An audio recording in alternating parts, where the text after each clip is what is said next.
Hi, this is Fahad Syed from Pixel Icons, and today we're going to be talking about a special topic. Let's jump right in. Have you ever looked at your games library and thought, man, I really just don't feel like playing any of these games today? It's something that is unfortunately inevitable. Sure, it might happen when you only have a few games in your library. You'd think with a large enough library, containing games yet to be installed, still untouched and still unexplored, one's first instinct would be to just install one, launch it and forget. There are games in my library though, that I have never played.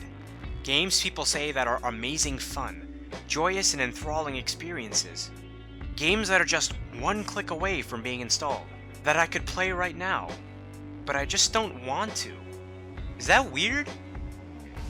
The weird thing is, this was never an issue until I started moving on from my middle school days of playing games all day. In my early years, I wanted to be a connoisseur of gaming.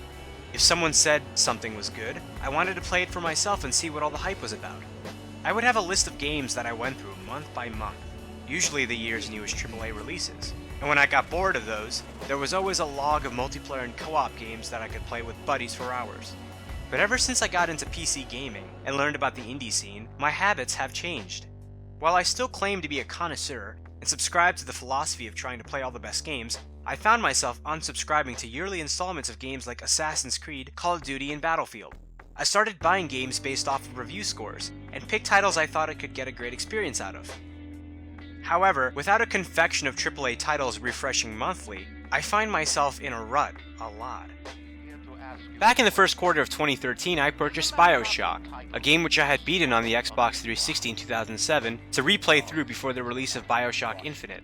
I played the game for a few hours before feeling bored, as if the experience was already completely relived within those first few minutes of just playing, and there was nothing further to be gained by playing more of it. When Infinite was released, I got it bundled with XCOM Enemy Unknown. A steal, I thought to myself. XCOM Enemy Unknown is considered the revitalizing iteration the franchise needed to save it from becoming FPSified. It is regarded as a great blend of streamlined modern gaming design sensibilities and the classic gameplay of the original games. I've seen people play through the encounters and missions on the highest difficulty with Iron Man mode on. I've become terribly excited at the thought of building an attachment to operatives and agents, only to have them die off and leave me devastated. I was hoping I could use the game as a jumping off point into earlier installments of the franchise, which I was too hesitant to try out. I couldn't wait to get around to it. Yet, to this day, XCOM Enemy Unknown sits in my Steam library, never once installed. Darkwood is an amazingly intense top-down survival horror indie game in early development. It has a 94% approval rating on Steam. I bought this game with my own money looking for an amazing horror experience a few months ago. The first hour of gameplay had me completely immersed, wondering what new horror I was going to encounter.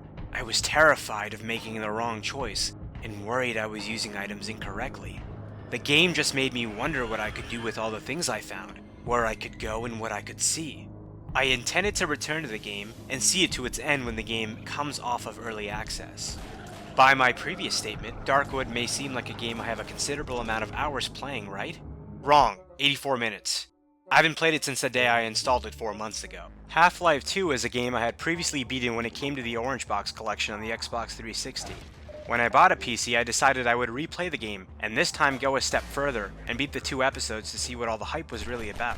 I played through a considerable amount of the game. I started up Follow Freeman, and felt compelled to take a break. I haven't returned to it. It's been a year now. At this rate, I will never finish the game again, let alone see the other episodes. This phenomenon of perpetual Half-Life 3 anticipation is never going to resonate with me on a personal level.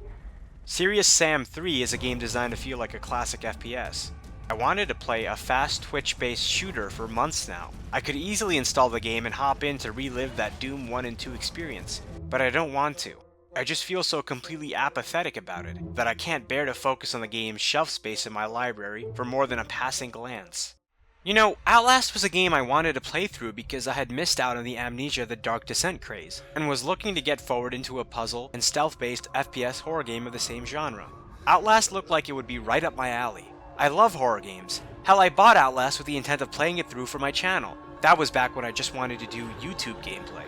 I got a few sessions and episodes in, but then just stopped. I've uninstalled the game, and have never thought about going back and finishing it. One of my closest and best friends bought me Bad Company 2 as a gift, so we could relive the glory days of console Battlefield games. We played it for about 2 hours and haven't returned since. And now that I'm not constantly playing through new game experiences, I worry that the next big experience I look forward to will just end up losing my interest. Just thinking about the possibility of me getting bored of Metal Gear Solid 5 halfway through and never finishing it scares the living bejesus out of me. Okay, maybe enough is enough. I think by now everyone understands what a tremendous piece of shit I am. There are people who can maybe only afford to get a few games a year, or spend their time watching others longing to play, and here I am complaining that there are games I don't feel like playing even though I have them. I'm the equivalent to that guy who complains that he never uses his new $10,000 pool, when none of the other neighbors have a pool. I'm that guy who has a killer home theater, but doesn't watch any movies. Or maybe I'm just terrible at commitments, or have ADHD, or just can't be bothered. Or maybe there isn't anything wrong with me. Maybe I'm not alone in how I feel. Maybe my problem is that as a human being, I have a complex set of desires and emotions that constantly change to want different experiences. Sometimes I crave going back and playing Halo. Other times I wish there was a game that allowed me to just explore and shoot monsters with guns. Occasionally, I'll want to feel like I'm a part of something bigger and that I really accomplished something, in which case I hop on Red Orchestra 2. Sometimes my friends bug me to play through the sloppily designed and frustrating GTA 5 online heists. And even though I dislike playing the game with them is exactly what I need at that moment. Maybe I'm getting caught up in the hype surrounding a new game and want to go play similar or previous titles. I end up torrenting or downloading demos only to figure out that I don't like them, uninstall them shortly after, but still feel content that I tried something new. I play through games similarly to how people eat food. Occasionally, I'll eat out of boredom. It's rare that I haven't played something at least 3 times a day. However, the majority of my playtime is based around attempting to satiate a specific craving.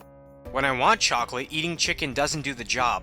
I need a chocolatey experience or distract myself from the craving. Sometimes I won't be hungry or won't want to play anything. However, as stated earlier, I feel as if not playing something is wasteful. So like daily meals, I sit down and just play or do something. Recently, the PBS Idea channel did a video about when play becomes work. I think a lot of game experiences for me cross that line very rapidly. Games feel like work when I have no desire to play them. The sad thing is I am this picky and fickle with other things too. I spend as much time staring at my refrigerator with the door open as I do eating and drinking. I spend as much time browsing YouTube videos as I do watching, scrolling through the top or new threads as I do reading. The pickiness never ends. I get the feeling that we are all like this, no matter how much we don't want to admit it. We fall into this bookshelf collecting mentality, but spend less time consuming than we do collecting. I don't know about you, but I don't want my media to be decoration. Maybe I am doing something wrong.